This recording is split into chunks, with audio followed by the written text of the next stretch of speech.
ಎಷ್ಟೋ ಸಂಸಾರಗಳನ್ನು ಒಡೆದಾಕಿ ಆಮ್ರಪಾಲಿ ನರ್ತಕಿ ಆಕಿ. ಹುಡುಗರು ಆಕೆಯನ್ನು ನೋಡಿ ಹುಚ್ಚ ಹಿಡಿದು ಹೋಗ್ತಿದ್ರು, ಅಷ್ಟು ಸಂಪತ್ತು ಬಂದಿತ್ತು ಆಕೆ ಹತ್ರ. ಒಂದು ದಿವಸ ಬುದ್ಧನ ಹತ್ರ ಬರ್ತಾಳೆ. ಬುದ್ಧನ ಹತ್ರ ಬಂದು ನಮಸ್ಕಾರ ಮಾಡುತ್ತಾಳೆ.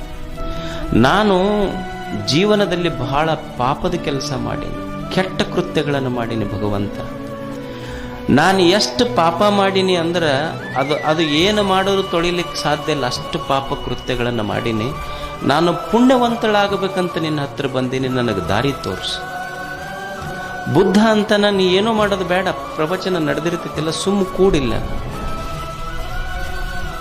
ಅವಾಗ ಆಮ್ರಪಾಲಿ ಅಂತಳ ನರ್ತಕಿ, ಅಲ್ಲ ಗುರುಗಳೇ, ಪಾಪಿ ನಾನು, ಏನಾದರೂ ದಾರಿ ತೋರಿಸ್ರಿ, ಪೂಜಾ ಪುನಸ್ಕಾರ ಹೇಳ್ರಿ ಅಂತ ನಾ ಬಂದೀನಿ.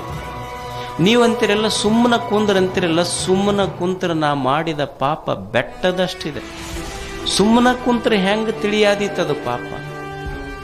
ಅವಾಗ ಬುದ್ಧ ಅಂತಾನೆ, ಏನೂ ಮಾಡೋದು ಬೇಡ, ಸುಮ್ಮ ಎಲ್ಲಿ ಗುರುಗಳೆರಡು ಮಾತು ಹೇಳಕ್ ಸುಮ್ಮ ಕೂಡಲಿ. ಆಮ್ರಪಾಲಿ ಅಂತೇಳಿ ಹೆಂಗ ಪಾಪ ಹೋಗ್ತೈತಿ, ಸುಮ್ಮನ ಕುಂತ್ರ ಹೋಗ್ತೈತೇನು? ಬುದ್ಧ ಅಂತಾನೆ, ಒಂದು ಕೆರಿ ಐತೆ ನೋಡಿ, ಕೆರಿ ನೀರ ಎಮ್ಮೆ ಅದು ಅಡ್ಡಾಡಿ ಗೊಡಗಾಗ್ಯಾವ ಅದ್ರಾಗ. ಆ ಕೆರಿ ನೀರು ತಿಳಿ ಆಗಬೇಕಾದ್ರೆ ಏನು ಮಾಡಬೇಕು? ತಿಳಿ ಆಗಬೇಕಾದ್ರೆ ಏನು ಮಾಡ್ಬೇಕು? ಏನೂ ಮಾಡೋದು ಬೇಡ, ನೀ ಏನಾರ ಮಾಡಿದ್ರೆ ಮತ್ತಿಷ್ಟು ಗೊಡಗಾಗ್ತೈತಿ. ಅದಕ್ಕೆ ಬುದ್ಧ ಅಂತಾನ, ಕೆರಿ ನೀರು ತಿಳಿ ಆಗಬೇಕಾಗಿದ್ರೆ ನೀ ಏನೂ ಮಾಡಬೇಕಾಗಿಲ್ಲ, ಸುಮ್ಮ ಕೂಡು, ತಾನ ತಿಳಿ ಆಗ್ತೈತಿ. ಅದು ಅಷ್ಟೇ, ಸುಮ್ಮ ಕುಂದ್ರ ಅಷ್ಟೇ. ಸುಮ್ಮನ ಕುಂತ್ರ ಗೊಡಗ ನೀರು ತಿಳಿ ಆಗ್ತೈತಿ. ಗುರುವಿನ ಸಾನ್ನಿಧ್ಯದಲ್ಲಿ ಬಂದು ಸುಮ್ಮನ ಕುಂತ್ರ ಮನಸ್ಸು ತಿಳಿ ಆಗ್ತೈತಿ. ಇದು ಜ್ಞಾನ.